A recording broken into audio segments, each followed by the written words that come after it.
Timbog ng Tarlac PNP ang tinaguriang most wanted person municipal level sa kasong acts of lasciviousness sa barangay Baquero Sur, Moncada, Tarlac. Ayon sa ulat ng Moncada Municipal Police Station, naaresto ang akusado sa isinagawang manhunt operation ng mga operatiba ng Moncada Municipal Police Station na nagresulta sa pagkakaaresto nito.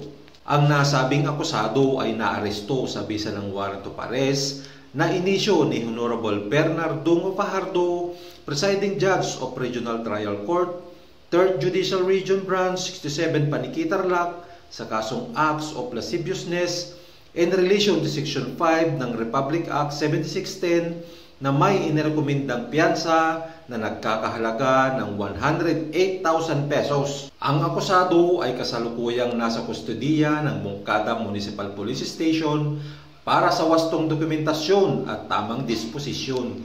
Patuloy ang Tarlac PNP sa pagsugpo ng kriminalidad at sa paghuli ng mga most wanted persons na may pananagutan sa batas upang kakaharapin ang kanilang mga kaso para sa inaasam na mapayapa at ligtas na bagong Pilipinas. Mula dito sa Tarlac Police Provincial Office, ito ang inyong Police News Network Correspondent, Police Executive Master Sergeant Delphin Francisco de la Cruz, alagad ng batas, tagataguyod ng balitang pulis.